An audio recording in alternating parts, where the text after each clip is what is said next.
اول نخه د قیامت بدای چې یو اور بروچت شي د مشرق نه او دا خلق بشړي مغرب طرف اور بر رواني د مشرق د طرف نه دا خلق به دي سر روان کړي مغرب طرف ته راولي را جمع کی دا اول نخه د قیامت. ما وی ټیک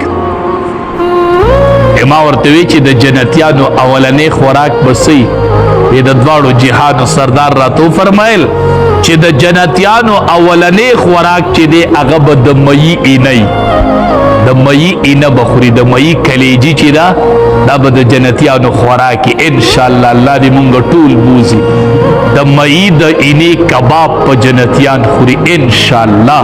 الله دې زمونږ د ټول نصیب کی د جنت د خواهشاتو پورا کولو ځای دی دنیا نه ده.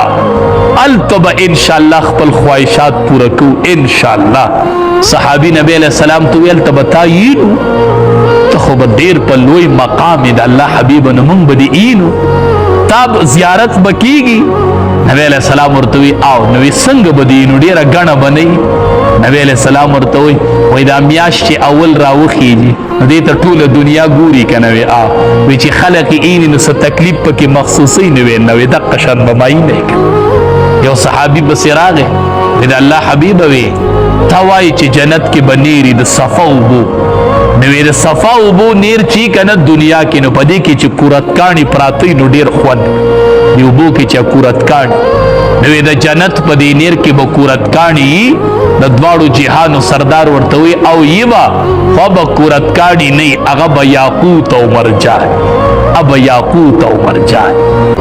صحابي پسې راغی وی خوب به پکې جنت کې به وده کیږو. نبی علیہ السلام ورته فرمایي النوم اخو الموت نا خوب چې دی دا خو د مرګ ورور دی که نه او په جنت کې مرګ نشته نو په جنت کې به خوبونه نه خوب پکې نشته انشاءالله تش د خواهشاتو د پوره کولو ځای. نوې اولنې خوراک د جنتیانو چې دی هغه د مئی اینه ده. وی دریم سوال وی دا زوی ولې بعضې وړوکې د مور په شانتي او بعضې وړوکې د پلار په شانتي د دواړو جهانو سردار ورته وی خو چې د زنانه اوبه په نارینه او په اوبو غالب شي جو بچې پلار ته لاړ شي او چې د زنانه اوبه د نارینه په اوبو غالب شي جو بچې مور ته لاړ شي. وی بالکل درست وی. نبی علیہ السلام ورته وی تا چې څنګه تپوسو کو اتانی جبریل راغی و اخبرنی او ماته خبر را تا تپوس وکو جبریل امین راغی ماته وی د دې دریو خبرو جوابونه دادي.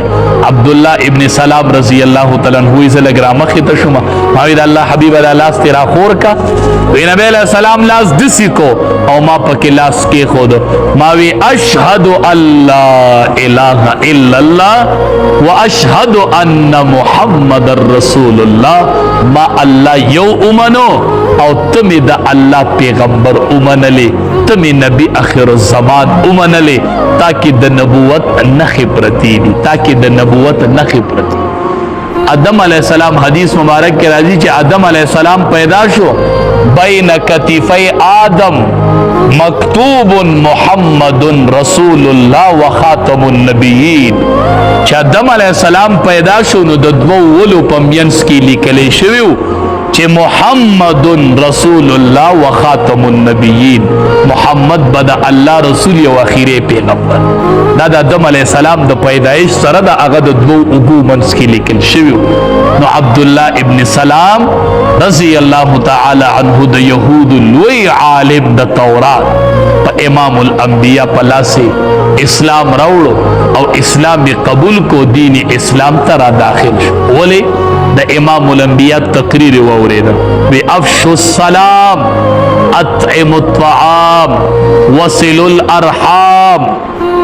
نو خلق به زمون وینا ته ګوري زمون تقریر ته به ګوري کوشش کو تقریر په دې نیت کو چې د خلقو اصلاح وشي خلق ته څه فایده والي خلق په لارې تشیدا ما تک راضي الله وی نو یو لار د چې هغه اتباع د رسول الله صلی الله علیه وسلم دغه یو لار باندې به ما تر رسیږي.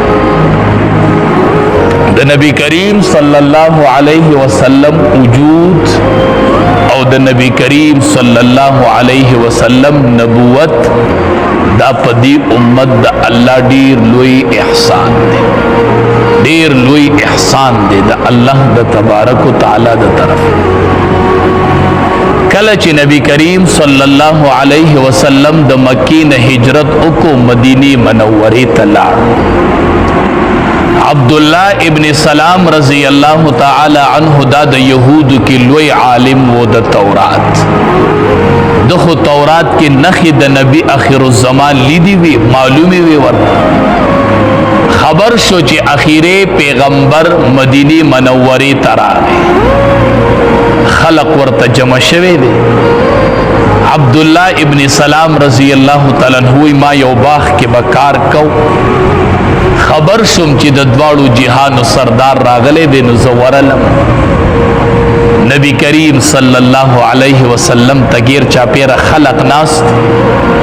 ما خو تورات لوسته او تورات کې میټولی نخې لیدي وي. ما وی نن بپکه اغه نخې ګورم چې ورلما او کې ناستلما او د دواړو جهانو سردار مختم وکتل هغه ارسرا نه وی زما دې د الله په ذات قصبی چې لیس الوجه بوجه کذاب چې دا مخ دروغجن